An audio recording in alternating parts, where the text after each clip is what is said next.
पूजा पाठ करने वाले लोग दुखी क्यों रहते हैं? बहुत बार ऐसा देखने को मिलता है, जो ज़्यादा भगवान का पूजा पाठ करता है वही सबसे ज़्यादा दुखी होता है।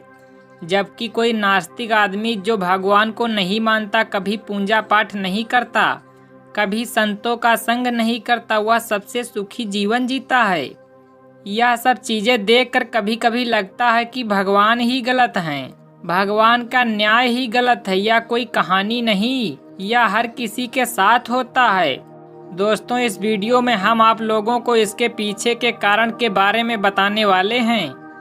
भगवान श्री कृष्ण ने स्वयं इसका उत्तर दिया है कि आखिर ज़्यादा पूजा पाठ करने वाले लोग दुखी और परेशान क्यों रहते हैं। इसका उत्तर भगवान ने श्रीमद् भगवद गीता के माध्यम से बड़ी स्पष्टता के साथ बताया है। तो चलिए शुरुआत करते हैं। पूजा पाठ करने वाले लोग दुखी क्यों रहते हैं? दोस्तों, बात द्वापर युग की है, जब भगवान श्री कृष्ण और अर्जुन के बीच संवाद हो रहा था। तब अर्जुन ने भगवान श्री कृष्ण से पूछा, हे माधव, जो लोग ज़्यादा पूजा पाठ करते हैं वह ज़्यादातर दुखी और परेशान क्यों रहते हैं? इसके पीछे का कारण क्या है? जबकि वो लोग जो भगवान का नाम ही नहीं लेते, भगवान का स्मरण भी नहीं करते, वो लोग हमेशा गलत कार्य करते हैं। उन लोगों को जीवन में सुख मिलता है। इसके पीछे का रहस्य मुझे समझाने का प्रयास करें। तब भगवान श्री कृष्ण ने एक छोटी सी कहानी के माध्यम से अर्जुन को इसका उत्तर दिया। जानते हो उस छोटी सी कहानी के बारे में? एक गुरु के दो शिष्य थे, दोनों ही पढ़े लिखे और विद्वान थे। दोनों में सिर्फ फर्क इतना था कि एक भगवान को मानने वाला था और दूसरा भगवान को ना मानने वाला था। नास्तिकता एक ऐसा था जहाँ पर भगवान की कथा होती थी, जहाँ सत्संग होता था, जहाँ भजन होता था, वहाँ दौड़ा चला जाता था और भगवान की पूजा करने लगता था। दूसरा शिष्य इन सब चीजों से काफी दूर था। वह शराब पिया करता था, वेश्याओं के यहाँ जाया करता था। सारी बुरी आदतें दूसरे शिष्य में थीं। एक दिन क्या हुआ कि जब वह शिष्य शराब पीकर अनाप शनाप बोलते हुए रास्ते में चलते हुए अपने घर को जा रहा था, अचानक उसको रास्ते में पैसों से भरा एक बैग मिल जाता है। उसकी खुशी का ठिकाना नहीं रहता।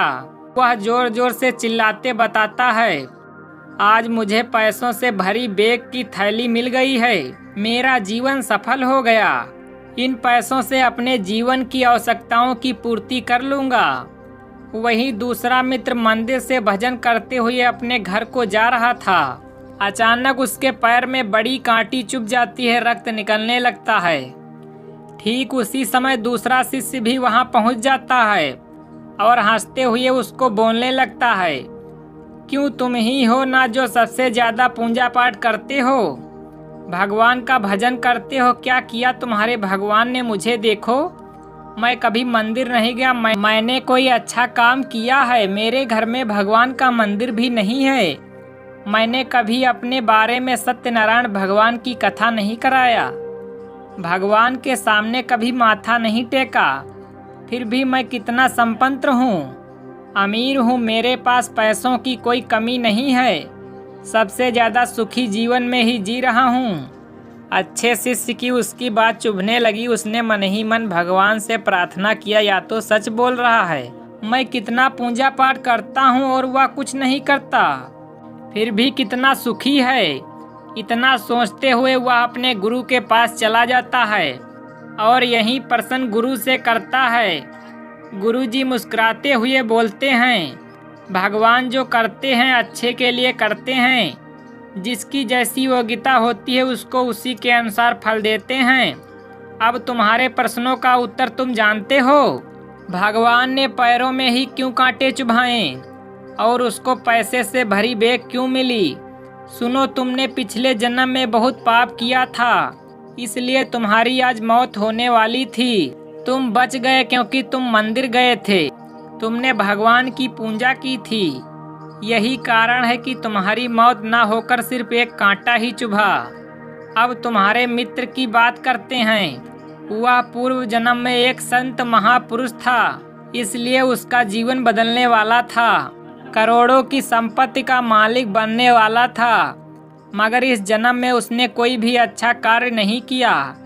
इसलिए पूर्व जन्म के फल के अनुसार उसको थोड़े से पैसे मिले, जबकि वह अरबों के संपत्ति का मालिक बनने वाला था।